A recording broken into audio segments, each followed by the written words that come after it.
सभी बच्चों को नमस्कार। मेरा नाम जगदीश सोलंकी और आप देख रहे हो physics bye Jagdish Solanki YouTube channel. इस चैनल में आपका स्वागत है। बच्चों, आज हम जो है कक्षा 10वीं का साइंस का चैप्टर 5 लेके आए हैं, तत्वों का वर्गीकरण। ये चैप्टर के जो ऑब्जेक्टिव है सारे क्वेश्चन बैंक में दिए हैं। उन सारे क्वेश्चन बैंक में दिए गए ऑब्जेक्टिव को हम एक एक करके सॉल्व करेंगे, क्योंकि इस वर्ष जो क्वेश्चन बुकलेट में से सारे क्वेश्चन माध्यमिक शिक्षा मंडल की जो वार्षिक परीक्षा के पेपर होंगे उसमें पूछे जाएंगे। इसलिए आपको सभी वीडियो को अच्छी तरह से ध्यान से देखना है और उसके नोट्स तैयार करना है, ताकि अपने को आने वाली जो एग्जाम है वार्षिक परीक्षा उसमें अच्छे से अच्छे मार्क्स अपने को प्राप्त हो सकते हैं। तो आज हम चैप्टर नंबर 5 तत्वों का वर्गीकरण से संबंधित चैप्टर से इसके साथ हम ऑब्जेक्टिव देखेंगे। पहला ऑब्जेक्टिव हमारे पास में, किस तत्व का अष्टक नियम उपयोगी है। किस तत्व का मतलब जो अष्टक नियम जो होता है, जो न्यूलैंड नामक वैज्ञानिक ने दिया था, वो किस तत्व तक उपयोगी होता है, ये अपने को बताना है। तो बच्चों ध्यान रखना कि कैल्शियम तक ये नियम उपयोगी होता है। कैल्शियम से आगे वाले जो तत्व होते हैं उसके लिए नियम लागू नहीं होता है। तो इसका सही आंसर आ जाएगा कैल्शियम। कैल्शियम तक ये नियम लागू होगा, उसके आगे आने वाले परमाणु के लिए या तत्वों के लिए लागू नहीं होगा। मेंडलिक के आवर्त नियम के अनुसार तत्वों का आवर्त तालिका में व्यवस्थित किया गया, किस क्रम में व्यवस्थित किया गया अपने को बताना। मेंडलिक नामक वैज्ञानिक ने एक सारणी बनी थी जिसको हम आवर्त सारणी के नाम से जानते हैं। उस आवर्त सारणी में जो तत्वों को परमाणु के द्रव्यमान के आधार पर, उसके जो मास थे, एटॉमिक मास परमाणु द्रव्यमान के आधार पर व्यवस्थित किया था। तो इसमें ध्यान रखना है, बढ़ते परमाणु द्रव्यमान के आधार पर ये मेंडलिक ने किया था। परमाणु के बढ़ते क्रम में सभी तत्वों को व्यवस्थित किया था और एक सारणी बनी थी। उस सारणी को मेंडलिक हम आवर्त सारणी कहते हैं। लेकिन वर्तमान में जो आधुनिक आवर्त सारणी है, मॉडर्न जो मेंडलिक की जो मॉडर्न जो पीरियोडिक टेबल है, आवर्त सारणी है, वो मोसले नामक वैज्ञानिक ने बनाई थी। ध्यान रखना, आधुनिक जो सारणी है वो मोसले नामक वैज्ञानिक ने बनाई थी और ये जो है वो बढ़ते परमाणु क्रमांक पर आधारित है। यदि मोसले की पूछे तो ये वाला ऑप्शन सही आएगा, ध्यान रखना। और यदि मेंडलिक का पूछे तो बढ़ते परमाणु द्रव्यमान वाला आएगा, एटॉमिक मास वाला, और ये एटॉमिक नंबर के आधार पर बने थे मोसले। ये अभी मान्य है जो मोसले की आवर्त सारणी है, जिसको हम आधुनिक आवर्त सारणी के नाम से भी जानते हैं। तीसरा हमें ये क्वेश्चन है कि मेंडलिक की आवर्त सारणी में कुछ रिक्त स्थान भविष्य में खोजे जाने तत्वों के लिए छोड़ दिए थे। तो मेंडलिक ने जब आवर्त सारणी बनी थी उसमें केवल 63 तत्व थे, 63 एलिमेंट्स थे, और उसके बीच में कुछ स्थान उन्होंने छोड़ दिए थे। उन्होंने बताया कि इस बीच में कोई कोई तत्व होगा जिसके गुणधर्म इन तत्वों के समान होंगे, तो उन्होंने कुछ स्थान छोड़ दिए थे। वो 3 तत्व थे जिनके स्थान मेंडलिक ने अपने आवर्त सारणी में बीच में छोड़े थे। तो पहला था स्कैंडियम, दूसरा गैलीनियम और तीसरा जर्मेनियम। ये 3 स्थान मेंडलिक ने अपने आवर्त सारणी में छोड़े थे। अब इसमें सही आंसर हमारे पास में आ रहा है जर्मेनियम, तो ये आंसर आ जाएगा जर्मेनियम। 3 स्थान पे टोटल, उसमें से सही आंसर जर्मेनियम दिया है, तो ये हमारे पास जर्मेनियम आ जाएगा। फिर चौथा प्रश्न हमारे पास में है कि निम्न में कौन सा कथन आधुनिक आवर्त सारणी के संदर्भ में सत्य है। जो मॉडर्न जो हमारे पास में आधुनिक आवर्त सारणी है, पीरियोडिक टेबल है, उसमें अभी कितने समूह है और कितने ग्रुप है और कितने पीरियड है, कितने समूह है और कितने स्तंभ, ये अपने को पता है। तो अभी जो आधुनिक आवर्त सारणी होती है उसमें 7 क्षैतिज पंक्तियां होती है, हॉरिजॉन्टल लाइंस होती है जिसको हम ग्रुप बोलते हैं, और ये वर्टिकल जो होते हैं स्तंभ होते हैं। खड़ी लाइनें जो होती है वो स्तंभ कहलाती है, कॉलम कहलाती है। ध्यान रखना, तो ये कॉलम 18 कॉलम है और ये जो हमारे पास में 17 जो है 7 क्या है हॉरिजॉन्टल क्यू है, लाइन है, पंक्तियां जिसको हम बोलते हैं। तो 17 क्षैतिज लाइनें हैं, 37 पंक्तियां हैं, और 18 जो है खड़ी लाइनें। जब आप आवर्त सारणी देखोगे तो उसमें इस तरह से लाइनें खींच रखी है और उसमें तत्व बता रखे। तो ये 7 हमारे पास क्षैतिज स्तंभ है और ऐसे 18 लाइनें ऐसी खींच रखी है, उसमें तत्व रखे गए। आवर्त सारणी की आपने पिक्चर देखना, उसमें सारी चीजें बता रखी है आवर्त सारणी में। तो 7 क्षैतिज पंक्तियां हैं, आड़ी लाइनें 7 है टोटल, और 18 खड़ी लाइन जिसको हम ऊर्ध्वाधर स्तंभ भी कहते हैं, कॉलम भी कहते हैं। ये रो हो गए और ये कॉलम हो गया। तो रो 7 रो और 18 कॉलम। 7 क्षैतिज पंक्तियाँ होती है और 8 जो होती है ऊर्ध्वाधर। ऊर्ध्वाधर मतलब खड़ी लाइन, ये वाली, ये लाइनें ऊर्ध्वाधर और ये क्षैतिज लाइनें हैं। इनमें तत्व रखे गए। दिए गए तत्वों के परमाणु क्रमांक क्रमशः 9, 11, 17, 12 एवं 19 है। इनमें से कौन सा युग्म समान समूह का है? देखो, जब आवर्त सारणी की हम बात करते हैं तो समान समूह के तत्व कब आएंगे? जब उनके बीच में 8 का अंतर होता है। 8 के अंतर वाले तत्व समान समूह में आते हैं। तो इसमें देखो, मान लो कि ये तत्व है, ये बी है, ये सी है, ये डी है और ये ई है। मान लीजिए 5 तत्व है। तो कौन से तत्वों के बीच में 8 का अंतर ही हम देखेंगे। तो 9 और 17, 9 और 17 के बीच में 8 का अंतर है। मतलब ये वाला ए वाला तत्व है और ये 17 वाला तत्व सी वाला, यानी ए और सी वाला कॉलम सही हो जाएगा। आंसर ये सही हो जाएगा। जब भी दो तत्वों की समान गुण वाले तत्व होते हैं, वो एक 8वां तत्व वापस रिपीट हो जाता है। ध्यान रखना, 8 तत्वों के बाद वापस रिपीट गुणधर्म हो जाता है, जैसे सारे, गम, पद, नि, सा है। तो ये न्यूलैंड का अष्टक नियम भी है कि समान गुण वाले तत्व 8 तत्वों के बाद वापस वो क्या करते हैं? अपने गुण समान प्रदर्शित करते हैं। तो इसमें ए और सी सही आंसर आ जाएगा। आधुनिक आवर्त सारणी तालिका में इलेक्ट्रॉन या 2, 8 वाले तत्व की स्थिति क्या है? 2 और 8, उस कौन से समूह में होगा? देखो, आवर्त सारणी में यदि समूह निकालना हो तो सीधी है कि जो आखिरी का जो कोष होता है इसमें 10 प्लस कर दो। आखिरी के जो संयोजी इलेक्ट्रॉन होते हैं 8, इसमें 10 प्लस कर दो तो 18 हो जाएगा। तो जब भी इस तरह से समूह की संख्या निकालो तो 10 प्लस जो आखिरी का कोष का इलेक्ट्रॉन उसको प्लस कर दो तो 10 और 8 18, तो 18वां समूह हो जाएगा ये इसका। नेक्स्ट हमारे पास सभी कार्बनिक यौगिकों में सबसे अधिक महत्वपूर्ण तत्व संबंधित है। कार्बनिक यौगिक, कार्बनिक यौगिक मतलब जिसमें कार्बन होता है। तो कार्बन किस कौन से समूह में होता है? तो कार्बन का इलेक्ट्रॉनिक विन्यास होता है, परमाणु क्रमांक 7 होता है, एटॉमिक नंबर 7 होता है। ध्यान रखना, परमाणु क्रमांक इसको हम बोलते हैं, परमाणु क्रमांक एटॉमिक नंबर 7 होता है। तो इसका इलेक्ट्रॉनिक विन्यास देखें तो 2 और 4 होगा। इलेक्ट्रॉनिक विन्यास पहले में 2 आते हैं, दूसरे में 8 आना चाहिए, लेकिन 6 ही इसके पास, तो 4 आ जाएगा। तो आखिरी कोष में कितने? 4 है। इसमें 10 प्लस कर दो, 10 प्लस कर दो तो समूह निकल आएगा 4 और 10। अभी पिछले क्वेश्चन में अपने प्लस किया था तो 14वां समूह सही हो जाएगा, 14 समूह। तो जब भी आखिरी कोष के इलेक्ट्रॉन होते हैं 4, उसमें 10 प्लस कर दो, क्योंकि कार्बन के बाह्य कोष में 4 इलेक्ट्रॉन होते हैं। 4 में यदि हम 10 प्लस करेंगे 14 हो जाएगा। 4 + 10 14, तो 14 समूह का कार्बनिक यौगिक सबसे अधिक महत्वपूर्ण तत्व होंगे। आवर्त सारणी जो 2 वाले हैं कि बाह्यतम कक्षा कौन सी होगी? देखो, तत्वों की कक्षा कैसे निकालते? K L M N O P, इस तरह से तत्वों की कोष निकालते हैं। ये पहली कक्षा होती है, ये दूसरी होती है, ये तीसरी होती है, ये चौथी कक्षा होती है। तो इसके आधार पर K वाली पहले अपने पास दूसरी निकाला, दूसरी वाली कौन सी होगी? L आंसर सही हो जाएगा। इनमें से कौन सा तत्व सर्वाधिक संयोजी इलेक्ट्रॉन रखता है? सबसे ज्यादा संयोजकता किसके पास होगी? ज्यादा इलेक्ट्रॉन किसके बाह्य कोष में होगा? तो सोडियम का परमाणु क्रमांक कितना होता है? 11 होता है। तो इसके बाहरी कोष में 2, 8 और 1 इलेक्ट्रॉन होंगे, यानी बाहरी कोष में संयोजी इलेक्ट्रॉन एक ही होता है। इसमें बाहरी कोष का इलेक्ट्रॉन उसके संयोजी इलेक्ट्रॉन कहलाता है। ध्यान रखना। एल्यूमिनियम 13 होता है, परमाणु क्रमांक 13 को कैसे लिखेंगे हम?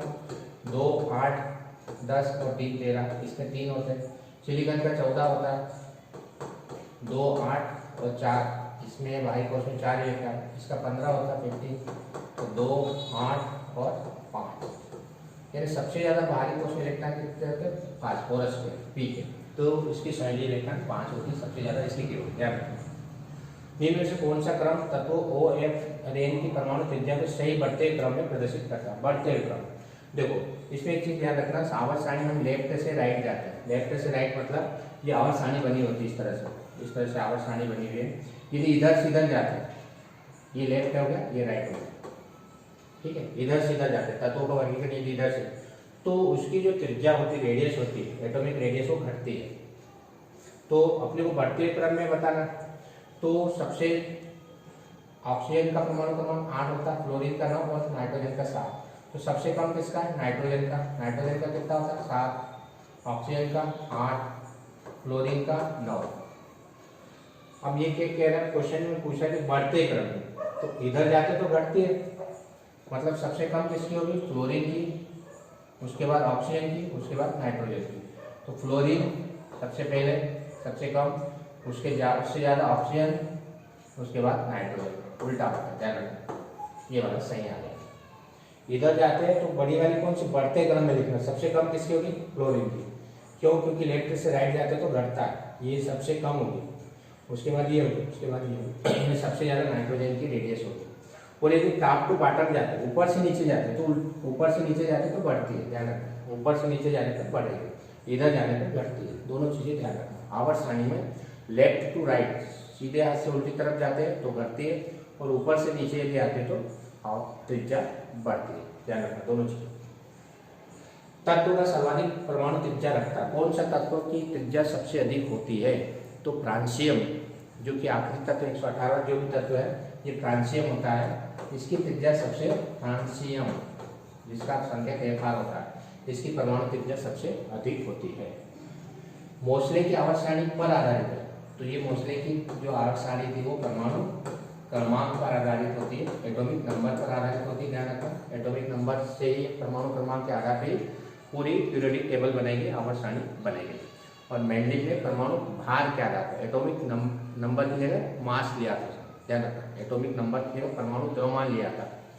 आधुनिक आवर्त सारणी सबसे अधिक विद्युत ऋणात्मक तत्व कौन सा है? तो ये जो सबसे ज्यादा ऋणात्मक तत्व होता है फ्लोरीन, F, फ्लोरीन, इसकी निगेटिविटी सबसे ज्यादा होती है। क्लोरीन नहीं, फ्लोरीन, F है, क्लोरीन का Cl होता है, उससे ज्यादा भी फ्लोरीन होता है, निगेटिविटी सबसे ज्यादा फ्लोरीन। समूह 17 के तत्व भी कहलाते हैं, इनको हेलोजन बोलते हैं। 17 वाले तत्व को हेलोजन बोलते हैं।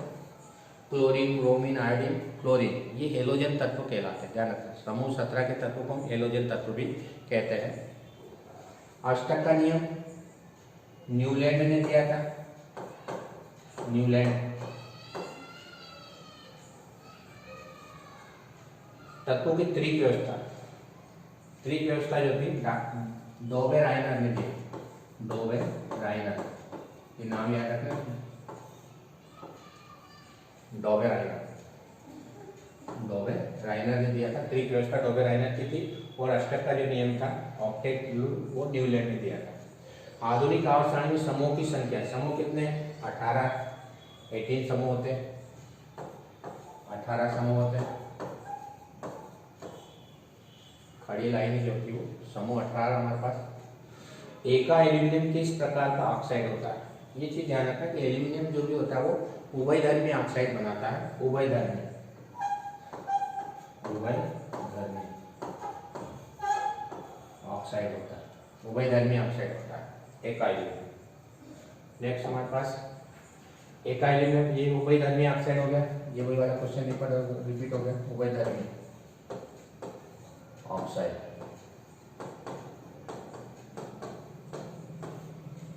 मेंडलीव द्वारा कितने तत्वों को वर्गीकृत किया था? मेंडलीव की अपनी आवर्त सारणी में कितने तत्व थे? 63, या ध्यान रखना 63 तत्व थे, एलिमेंट। अब इसमें एक परमाणु का इलेक्ट्रॉनिक विन्यास 2, 8 और 7 है। इस तत्व का नाम लिखिए। 2 और 8 10 और 7 17। 17 कौन सा तत्व होता है? क्लोरीन, ध्यान रखना। क्लोरीन का परमाणु क्रमांक 17 होता है। 2, 8 और 10, 17। 17 जो परमाणु क्रमांक होता है वो क्लोरीन का होता है, क्लोरीन। तो ये 17वां परमाणु क्रमांक अपने को याद होना चाहिए, कम से कम 20 तक तो याद होना चाहिए। अब इसमें जोड़ी बना रखिए। लिथियम, अपने पता है कि लिथियम धातु होती है, लिथियम धातु है। सिलिकॉन, सिलिकॉन जो होती है उप धातु होती है, सब मेटल होती है। और ऑक्सीजन अधातु होती है, नॉन मेटल होती है, अधातु। फ्लोरीन को हम हेलोजन कहते हैं, और नियान जो होती है वो अक्रिय गैस होती है। तो लिथियम धातु, सिलिकॉन उपधातु, सब metal. Lithium metal, silicon non सब मेटल, ऑक्सीजन नॉन मेटल, अधातु जिसको हम बोल सकते हैं। फ्लोरीन हेलोजन, और नियान जो होती है वो अक्रिय गैसें होती है जो क्रिया नहीं करती, क्योंकि इनके अष्टक पूर्ण होते हैं इसलिए क्रिया नहीं करती। नियान है, आर्गन है, ये गैस अक्रिय गैसें कहलाती है। तो ये हो जाएगी। अक्रिय गैसों में सभी कोष पूर्णतः भरे होते हैं। जो अक्रिय गैसें होती है उसका आखिरी वाला कोष पूरी तरह से भरा होता है, इसलिए वो कोई क्रिया नहीं करती है। ये कथन सत्य है। ध्यान रखना, सभी कोष पूरी तरह से भरे होते हैं। ध्यान रखना, जब हम ऊपर से नीचे, नीचे से ऊपर जाते हैं, परमाणु क्रमांक बढ़ता है क्योंकि साइज बढ़ेगा, परमाणु की संख्या बढ़ेगी तो आकार भी बढ़ेगा, यानी उसका परमाणु का साइज बढ़ जाएगा। सत्य है। ऊपर से नीचे आएंगे तो परमाणु का आकार बढ़ेगा क्योंकि परमाणु क्रमांक बढ़ रहा है। आखिरी गैसों के सभी कोष पूर्णतः भरे होते हैं। ये वाला क्वेश्चन वापस आ सत्य, यही रिपीट कैसे 2 बार सत्य। आधुनिक आवर्षण में हाइड्रोजन का स्थान विवादास्पद है। देखो हाइड्रोजन विवादास्पद तो शुरू से रहा है, क्योंकि इसके कुछ गुण धातु से मिलते हैं, कुछ अधातु से मिलते हैं, इसलिए इसका स्थान हमेशा विवादास्पद ही रहा है। सत्य है। हालांकि मॉडर्न आधुनिक आवर्षण में इसको पहले वर्ग में रख दिया गया है, लेकिन फिर भी इसका स्थान जो है विवादास्पद है। क्यों? क्योंकि इसके गुण धातु से मिलते हैं और कुछ गुण अधातु से भी मिलते हैं, इसलिए इसका स्थान विवादास्पद ही है। कार्बन तत्व कुल 2 कोष 4 संयोजी इलेक्ट्रॉन होते हैं, ये अपने को देखना है। कार्बन तत्व कुल 2 कोष और 4 इलेक्ट्रॉन। कार्बन C परमाणु क्रमांक 6 होता है। अब 6 को कैसे लिखेंगे अपन? पहले में 2 और दूसरे में 4, तो 2 कोष होंगे इसमें। कैसे? पहली कक्षा को K बोलते हैं और दूसरी को L बोलते हैं। 1 और 2 कोष हो गए। और संयोजी इलेक्ट्रॉन, बाहरी कोष में जो इलेक्ट्रॉन होते हैं उसको हम संयोजी इलेक्ट्रॉन कहते हैं। इसमें 4 इलेक्ट्रॉन है, 4 संयोजी इलेक्ट्रॉन कहते हैं। तो 2 कोष हो गई। K कौन कौन सी कोष होगी? K और L। और संयोजी इलेक्ट्रॉन कितने हैं? 4। मतलब कार्बन में 2 कोष होते हैं, 4 संयोजी इलेक्ट्रॉन होते हैं। सत्य है, ट्रू है। हाइड्रोजन परमाणु की त्रिज्या 39 पिकोफैराड। देखो हाइड्रोजन परमाणु की त्रिज्या होती है वो 0.53 एंगस्ट्रॉम। एंगस्ट्रॉम का मतलब 10⁻⁻10 होती है। एंगस्ट्रॉम को हम चेंज करते मीटर में तो 10⁻10 मीटर के बराबर होती है। एक एंगस्ट्रॉम का मान 10⁻10 मीटर होता है, 10 मीटर होता है। क्या अब इसमें पिको मतलब 10⁻12, ये तो हो ही नहीं सकती 10⁻12 है। 10⁻10 मीटर होती है, लेकिन यहाँ 10⁻39 PM दे रखा, पिको मीटर दे रखा, तो पिको मीटर में नहीं आएगी, ये इतने मीटर में आएगी। तो ये आंसर हमारे पास गलत है। 10⁻12 में नहीं है। यदि 53 होता तो 53 यदि होता, मान लो इसको 53 के रूप में अपन लिखते हैं, 53/100 इंटू 10⁻10 मीटर, ये ऊपर जाएगा तो 53 इंटू 10⁻12 हो जाएगा। 12 को अपन क्या लिख सकते हैं? पिको फैराड लिख सकते हैं, पिको मीटर लिख सकते हैं। 53 पिको मीटर, ये इतने पिको मीटर होती है। ये 39 दे रखा, गलत है। 53 पिको मीटर लिख सकते हैं, यदि ये कथन असत्य है। जब भी एंगस्ट्रॉम को मीटर में चेंज करना होता है 10⁻10 लिखना, क्योंकि एंगस्ट्रॉम भी लंबाई का मात्रक होता है और एक एंगस्ट्रॉम मान 10⁻10 मीटर होता है। और पीको लिखना और 10⁻12 को पीको भी कहते हैं। चलो, तो इस तरह से 53 पिको के बराबर होती है हाइड्रोजन की परमाणु की त्रिज्या। ये हमारे पास 5 चैप्टर के ऑब्जेक्टिव्स थे। इसके बाद में हम नेक्स्ट वीडियो बनाएंगे, इनके जो भी क्वेश्चंस है उन क्वेश्चनों का हम वीडियो बनाएंगे, लॉन्ग क्वेश्चंस का। यदि वीडियो आपको अच्छा लगता है तो आप इस चैनल को सब्सक्राइब करें, अपने दोस्तों के साथ वीडियो को शेयर करें और बेल आइकन के बटन को प्रेस करें ताकि आने वाली वीडियो की नोटिफिकेशन आप तक पहुंच जाए। धन्यवाद। जय हिंद, जय भारत, वंदे मातरम।